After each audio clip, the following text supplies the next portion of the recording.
اور وہ اس سے پہلے وزیر اطلاعات جو صحافیوں کے منہ پر تھپڑ مارنے کے اندر مصروف تھے، جو صحافیوں کی پسلیاں توڑنے، جو ایک پورا صحافیوں نے 4 سال کا سینسرشپ کا وہ دیکھا ہے اللہ تعالیٰ کے فضل و کرم سے پچھلے 14 ماہ میں، جہاں یہ تمام revival of music, film, heritage, culture, P T V کے اندر میں ایک الگ پریس کانفرنس کروں گی کہ 14 ماہ میں ان کی کیا اچیومنٹس ہیں. اسی طرح ریڈیو پاکستان کے اندر سنیماز کا قیام ہے، ریسرچ سیلز کا قیام ہے. ان تمام اسٹوڈیوز کو یونیورسٹیز کے لیے اوپن کیا جائے گا تاکہ ریڈیو پاکستان وہی پلیٹ فارمز نوجوانوں کو پرووائڈ کرے کہ وہ اپنے اسکل کا، اپنے اندر جو صلاحیت ہے، جو کیپیسٹی ہے، اس کا بھرپور استعمال کرتے ہوئے وہ آج جو ہم سلور اسکرین کے اوپر، آج جو ہم براڈ کاسٹنگ کے اندر، میوزک کے اندر بڑے بڑے چہرے دیکھتے ہیں، وہ ریڈیو پاکستان اور پاکستان ٹیلی ویژن کی پیداوار ہیں. اور یہی وہ مقصد ہے، اس کا ریوائول ہے.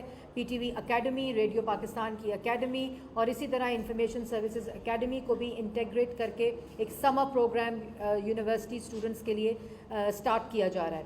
تو آپ جھوٹ بول سکتے ہیں، نفرت پھیلا سکتے ہیں، سازش کر سکتے ہیں، منفی پروپیگنڈا کر سکتے ہیں، ان ریاستی اداروں کو اپنے سیاسی مقاصد کے لیے استعمال کر سکتے ہیں، ملک کو ٹکڑے ٹکڑے کرنے کی بات کر سکتے ہیں. آج موصوف فرما رہے تھے کہ اگر ہم آئی ایم ایف کی حمایت نہ کرتے اور اگر ہم ساتھ نہ دیتے تو آئی ایم ایف نہ مانتا اور ملک ڈیفالٹ کر جاتا. یہ ذہنی کیفیت ہے. اسی لیے میں کہتی ہوں کہ یہ ایک normal, this can not be normal. تو یہ چوائس ہوتی ہے کہ آپ یہ سب تخریبی کام کریں، یہ فراڈ کریں ملک کے ساتھ، چوریاں کریں، جھوٹ بولیں، الزامات لگائیں، تانے دیں، تہمت لگائیں، افراتفری پھیلائیں. دوسری طرف آپ ملک کو تعمیر کر سکتے ہیں. اور جب آپ ملک کو تعمیر کرنے کے مشن پہ نکلتے ہیں تو 14 ماہ کے اندر ہیومن رائٹس کے پوائنٹس، ہیومن رائٹس کی جو ریٹنگ ہے پاکستان کی، کل وہ بہتر ہوئی ہے U N human rights report کے مطابق.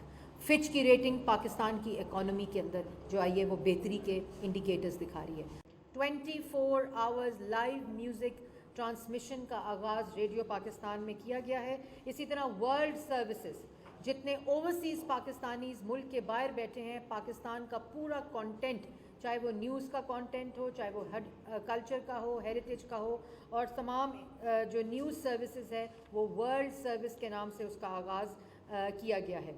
اسی طرح جو ایف ایم 101 ہے، اس کے 25 سال مکمل ہونے کو آئے ہیں اور وہ ہم انشاءاللہ اس کی جلدی سیریمنی کریں گے. اس کا پورا ریوائول اور کس طرح اس کی مونیٹائزیشن کی جا سکتی ہے، کس طرح اس کی اسپانسرشپ، کس طرح وہ فائنینشلی وائبل کیے جا سکتے ہیں، وہ ان کی ٹرانسمیشن کا آغاز کیا گیا ہے. نیوز بلیٹن نیشنل کے نام سے ایک اسٹوڈیو ہے، اس کا آغاز. اور سب سے اہم ترین آج 12 اسٹوڈیوز کا جو میں دیکھنے آئی تھی کہ ان کی ٹرانسمیشن، جو ٹرائل ٹرانسمیشن چل رہی تھی، وہ کمپلیٹلی مکمل طور پر ایفیشینٹ اور ورلڈ کلاس لیول پر آ چکی ہے.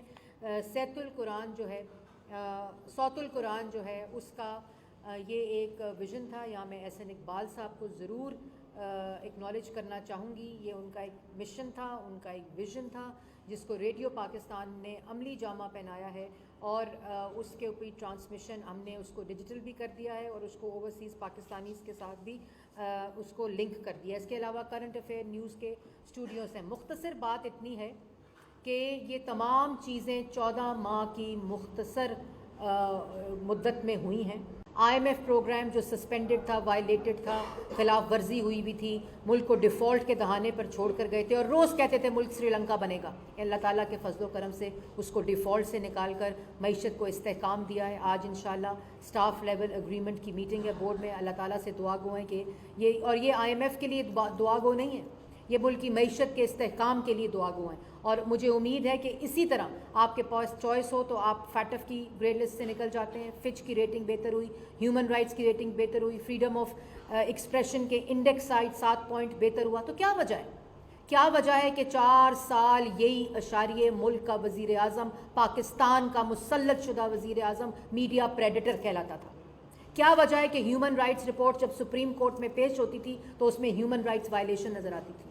کیا وجہ ہے کہ اکنامک جو پاکستان کی اکانومی ہے اس کو تباہ کر کے ڈیفالٹ کے دہانے پر چھوڑ کے آئے؟ وجہ صرف یہ تھی کہ ویژن مختلف تھا،